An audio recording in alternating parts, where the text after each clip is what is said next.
Sponsored by the original jojoba company. I believe that massage therapists should only be using the highest quality products because our clients deserve it and we deserve it. I have been using jojoba for years for realsies. Here's why. Doesn't go rancid, doesn't contain triglycerides like a lot of other products do, so it's not going to go bad. Also makes it a really good carrier for your essential oils because you're not going to have to trash the bottle after 6 months when your carrier oil gets nasty, because it ain't going to get nasty. Jojoba is non-comedogenic. It's not going to clog pores. And it's not going to stain your 100% cotton sheets, which is a huge deal and a big money saver because you're not going to have to replace your sheets every 6 months or a year. You, my friends, can receive 20% off the price of the product when you shop through our link, massagebusinessblueprint.com/jojoba.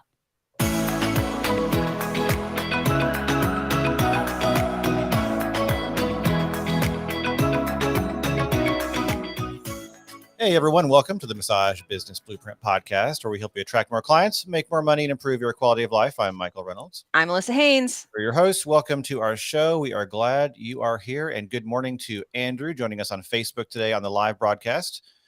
Good morning, Andrew. Our loyal listener who gets up at the crack of dawn in Colorado, I think, and listens to us on Wednesday mornings. I know, right? That's even more impressive. Right on. Thanks, Andrew. All right. You reading anything interesting today? Not really. My brain's been a little fried. I've been doing far too much scrolling in front of screens. And tell me what you're reading. Yeah. So I'm listening to a podcast episode from The Daily, which is a New York Times podcast, on the implosion of Silicon Valley Bank. I think a lot of us have been hearing about this. So it's kind of the talk and the chatter on the social media these days. So Silicon Valley Bank is a bank in California, and it basically melted down over the weekend. And there's been some new developments. So basically, I was kind of reading about what happened, and I think a lot of people are just concerned about banks right now and the banking system, and oh my goodness, how does this affect my finances and our economy in general? And so I've just been studying it a lot, and the gist of it is, for those who maybe aren't familiar, is Silicon Valley Bank is kind of is what's considered a regional bank, not a huge, massive bank, but not a tiny community bank, sort of kind of a regional, kind of mid-range bank. And there was a run on the bank, and they ran out of money, to put it bluntly. And this happened. I'll try to keep it as jargon-free as possible. It happened because this particular bank was home to a lot of tech companies and startups who had their money there. So this bank was very widely utilized by the tech community. And in our rising interest rate environment, a lot of these tech companies had to, a lot of their funding sources dried up, the lending tightened up. And so they had to pull out many of their cash reserves in order to keep their operations running. So as this happened, Silicon Valley Bank had to cover that cash. And so they had to sell off a bunch of their investments that ended up being sold at a loss. And the big mistake a lot of people are kind of claiming they made was, instead of just gradually selling off investments to cover the cash, they made the decision to make this massive fire sale and just sell off everything at once and at a loss. And the tech community saw that and said, oh my goodness, Silicon Valley Bank must be in trouble, because they had to scramble with this last resort massive sale to stay afloat. And in the tech community, everyone's very connected. Social media is just 24/7 chatter. And basically this turned into a panic across all of these customers. And they all just told each other, hey, pull your money out now because it's going under. And so everyone pulled their money out, which became a self-fulfilling prophecy, and a run on the bank caused it to run out of money. So that's what happened, the nutshell version. And then over the weekend, the FDIC made a decision to not only insure the deposits up to $250,000, which is the default FDIC limit, but to back everything. So basically, the good news for those affected is that the government decided to honor cash deposits for 100% of those customers of Silicon Valley Bank. So a pretty major event. But a couple things that make it a bit unique is, again, this bank's clientele was specifically tech companies, high concentration of this type of customer, a little bit unique to that bank as opposed to others. And again, the government stepped in to back all the deposits. So lots of opinions about that, but that's basically what happened. And that's what I've been reading about. So that was longer than I meant to be, but I thought I'd explain what happened. No, it's all right. I have two things to add to this. Yeah. One, my only knowledge of like run on the bank things is from watching Mary Poppins when that happened. Do you remember when that happened? And then the Feed the Birds lady. So that's what I always think of Okay. when I think of that. And the second thing is I was reading about this, and I was specifically reading a Twitter thread from a woman who owns a startup in Ohio, and her company used Silicon Valley Bank. And it's a small startup that's got doing some kind of like medical related software app thing. And it was really interesting because the chatter has been like, we're bailing out, these startups that were financed way beyond what they could manage. And this bank was doing all these things, the shady things. And there's been a real backlash among progressives about bailing out this particular bank, when in reality, it's not all like massive income startup Silicon Valley. There are companies all over the country that are small businesses just like us, that used venture capital, that used this bank.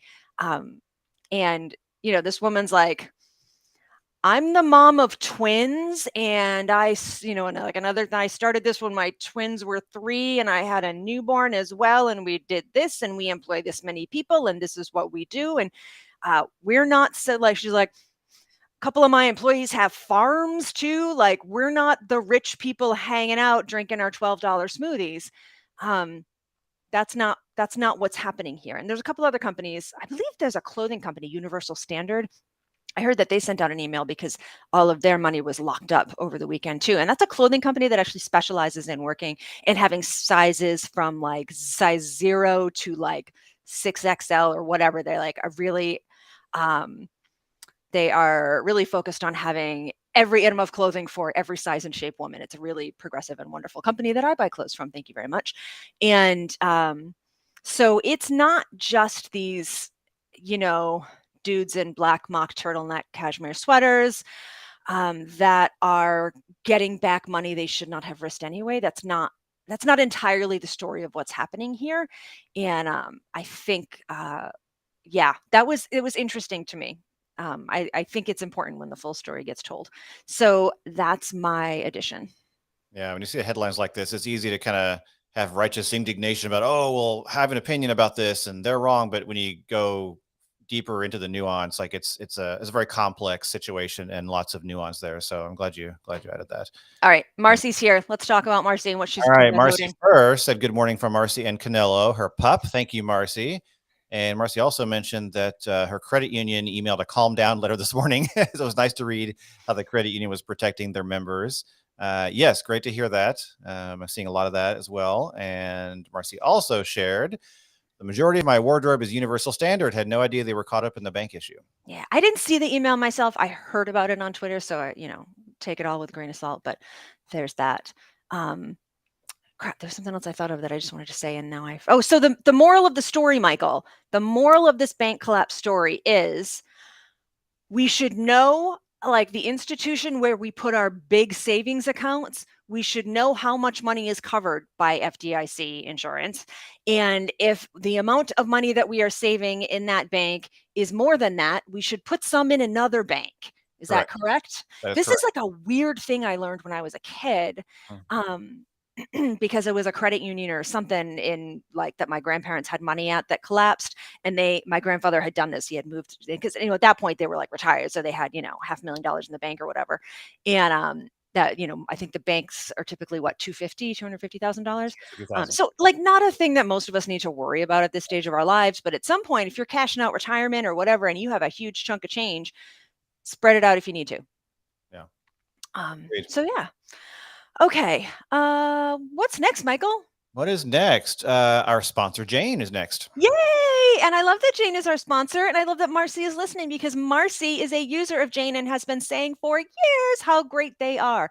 Jane is a complete practice management software that makes it easy for you to book, chart, and get paid all online, my friends. While Jane is an all-in-one software that's fun to use, they also focus their attention on challenges that come up for practitioners in day-to-day practice. I love that they are like paying attention to the little guys. One of the challenges is the prevalence of no-shows and late cancellations. With the help of Jane's features, you will be able to significantly reduce no-shows and late cancellations, but also avoid a loss in revenue when they do happen. Some of these features include online booking payment policy, a cancellation policy, unlimited SMS and email reminders, and I love this, waitlist management features. You can learn more at jane.app. Thanks, Jane. All right. So today, is my cell phone HIPAA compliant? We have a listener email that prompted this topic today. We do have a listener email, and I probably should have opened that email before we started. I have it here in my. I have it right here in my. It's only episode 460. We'll figure this out eventually. Yeah. Right. Okay. Sorry, I do have it right here. Sorry. Okay. So we got a great listener email. It says, "I have a question or topic for the podcast. I would love to hear your thoughts on added security to your business and meeting HIPAA compliance in the modern era. With the ease of technology, it's easy to become complacent or merely just lack of knowledge when it comes to this matter. Any recommendations for better security and ensuring privacy when collecting client information, including insurance information, using online sources such as email? I was using my Weebly website to collect data until recently when I switched over to using my MassageBook account, which is compliant. But I was wondering about secure voicemail or phone lines. I still use my cell phone. Thanks so much. Your podcast has been invaluable. Yay. Okay, so that is what kind of initiated this particular topic. So we're going to focus on the cell phone bit. And then when we get to the end, I'm going to make, I realized I didn't make a note to do this, but I'm going to make a note now to talk about that form thing. Okay, so yeah. I always get like emails when I say this, but I'm going to say it anyway.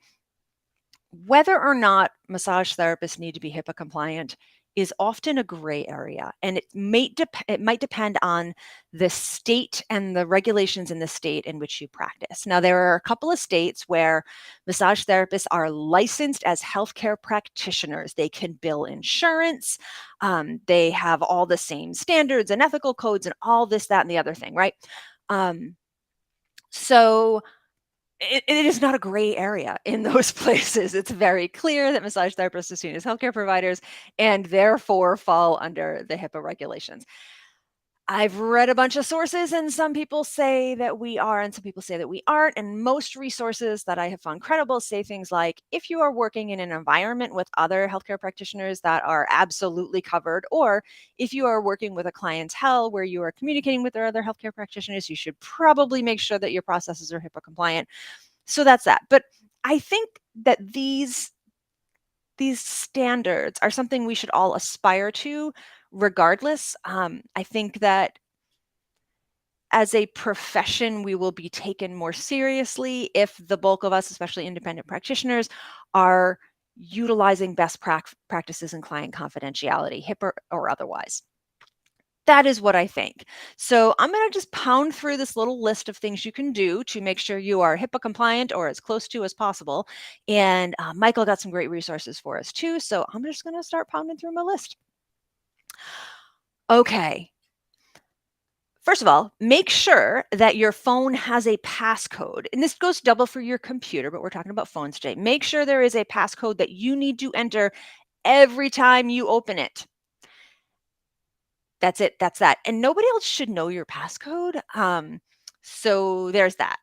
And make sure that you have remote wipe enabled. Michael added this, thank goodness. Most cell phones, you have the ability to add an app or something that will let you track it if you lose it. And most of these will also allow you to have remote wipe, which means that if you can track your phone, you can wipe it clean. So even if someone is able to break through the passcode, there ain't going to be nothing there. It's going to like essentially restore it to factory settings. Okay. Number 2 is pretty easy. Don't have conversations where other people can hear you. So, if you're in Target and a client is calling you back to talk about their headaches, you really don't want to be having those conversations in the Target aisle. So, maybe don't answer your phone when you are in places where there will not be privacy, or move yourself to privacy quickly. Is just the act of scheduling an appointment is that fine? Maybe, as long as you're not saying the person's name out loud. So just be thoughtful about who can hear you when you are on the phone with a client or a healthcare practitioner talking to you're speaking to about a client. So be mindful of your location and who can hear you when you're having conversations. And this goes for cell phone and also like if you're doing like video chats or whatever via your computer. Maybe don't do that in Panera. Don't use email to send personal health information or protected health information. Email is not secure unless it's happening within a compliant app. Now, there are scheduling apps that are include like the ability to email and call people through the app, and many of those are compliant, so that's fine. But but like your regular email, your Gmail off your iPhone, not encrypted, not secure. So you can use one of those compliant apps, or you can consider a secure email like Michael has put these resources down, sendinc.com or 𝗪𝗏𝗀𝗀𝗪𝗏. I'm guessing it's trying to be like encrypty. I don't know. We'll have this in the podcast notes. Tell me about those. Do you know anything about those? Yeah, I use them both. They both have free versions, which are likely to be sufficient for any independent massage therapist. They basically let you send secure messages and documents securely over encrypted email to whoever you want to send it to. The person receiving it doesn't have to make an account or anything. It's pretty easy. So I like both of them. Sendinc.com, sendinc.com, or ensiro.com, which is encyro.com. I use ensiro.com more heavily. I think it's got a great interface. Cool. And so is it like something you just like connect your Gmail into and it goes through Ensiro and encrypts everything? No, it's a web app. So you basically go on the web and you can put in the email address you want to send to, and then put in the message or upload the document and then hit send. And the person receiving it will get an email saying, hey, click here to basically unwrap your secure message, and they can then view it and download what you send them. Okay. All right. I get it. Cool. Require logins for any work-related apps for every use. So let me give an example of this. I have an iPhone and I have to use my passcode just to open the phone every single time. Annoying, but it works. I have the Acuity app on my iPhone. I have it set so that it logs me out after every single use. Super annoying, but I do have the passcode saved in my password system, which is integrated. Like there's an app on my iPhone that integrates it. So I actually just have to do my thumbprint twice to open the app, and it's still secure.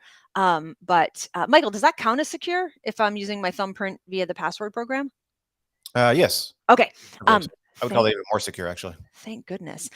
So, I mean, I could type in the password, but I can just, because I have it all integrated, so I can do that. So if you are using an app like that on your phone that has patient information, you need to set it so you have to log in every time.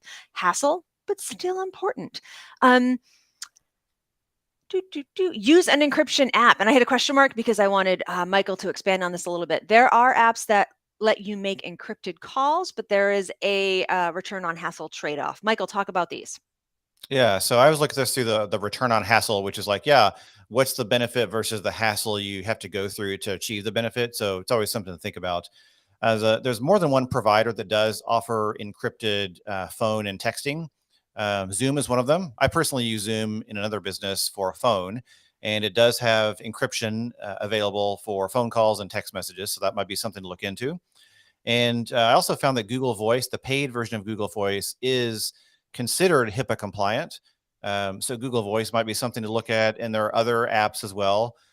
When you do searching on this stuff, the app Signal seems to come up a lot. But the problem with that is the other person has to be using Signal. So a lot of these apps, the other person has to be using the same app as you do, which that's kind of where return on hassle plays a part. You don't want to ask your clients to download an app just to call them. So, kind of think through it, but there are some options there.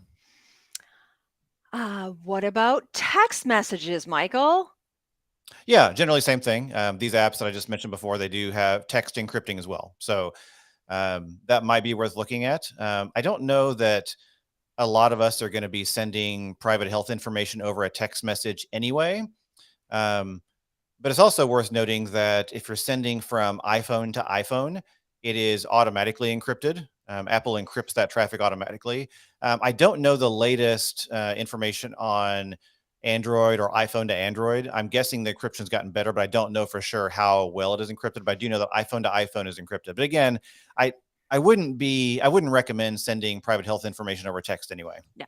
And the date and time of an appointment and a reminder, I don't believe that's considered protected health information at this stage, at this level. So I think that we're good. Yeah.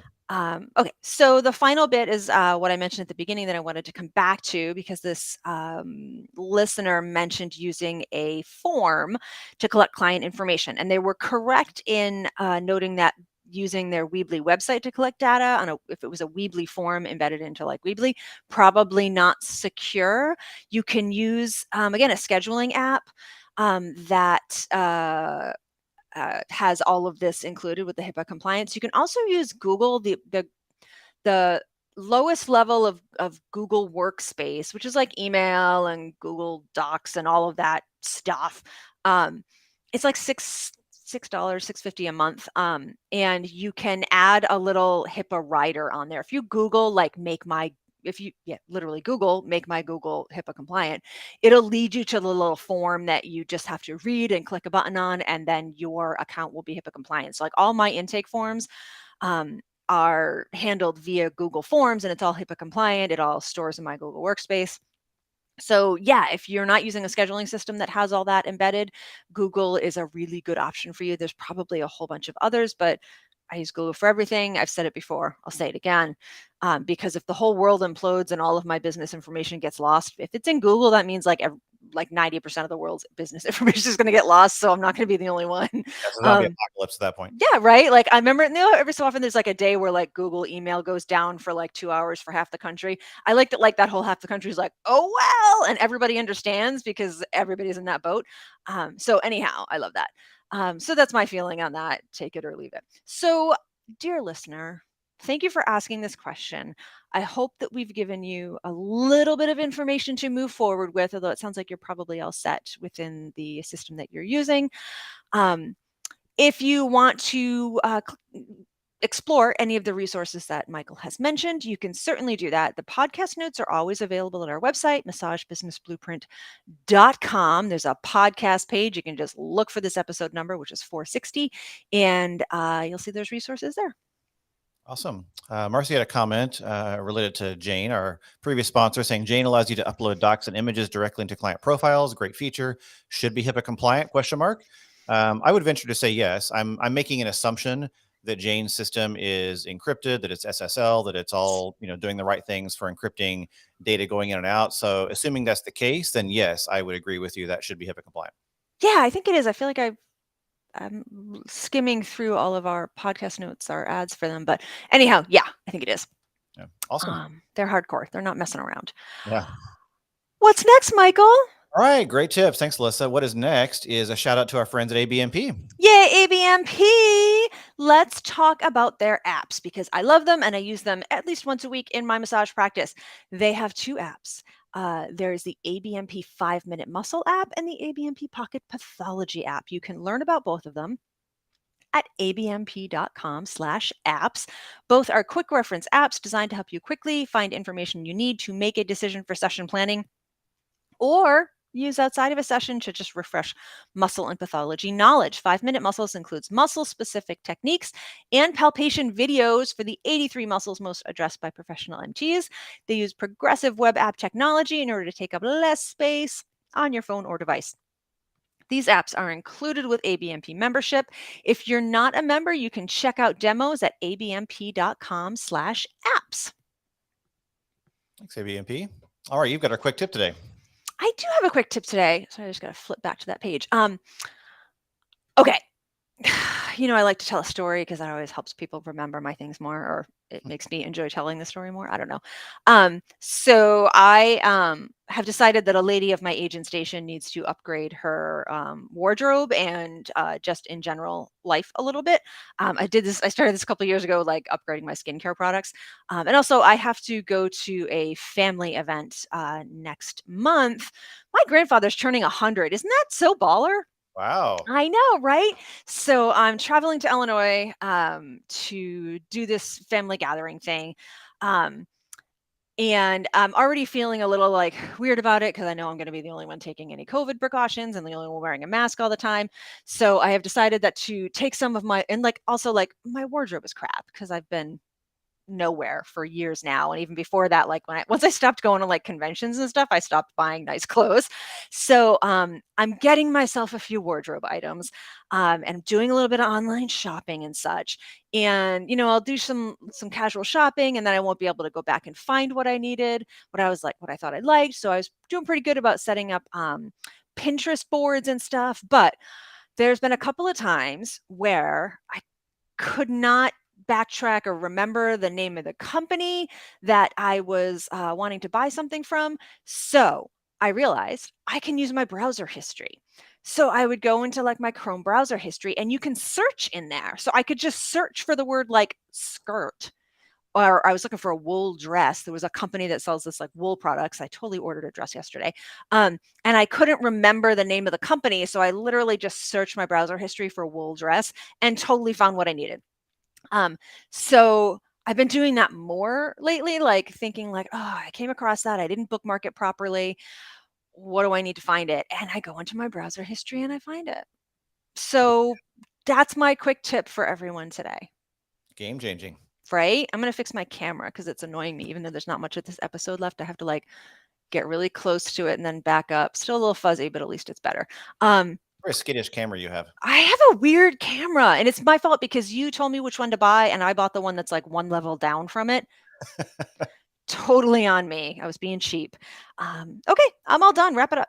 Awesome. All right. Well, thanks everyone for joining us today. We appreciate you being a listener and a viewer for those who join us live as well. So you can find us on the web at 𝗪𝗲𝗪𝗀𝗪𝗀𝗪𝗀𝗪𝗀𝗪𝗀𝗪𝗀𝗪𝗀𝗪𝗀𝗀😂 and feel free to email us. The email address you may ask is podcast@𝗪𝗲𝗪𝗀𝗪𝗀𝗪𝗀𝗪𝗀𝗪𝗀𝗪𝗀𝗪𝗀𝗪𝗀𝗪𝗀𝗪𝗀𝗀😂 And we love to hear your questions. So with that, thanks again for being here. Have a great day. We will see you next time. Bye.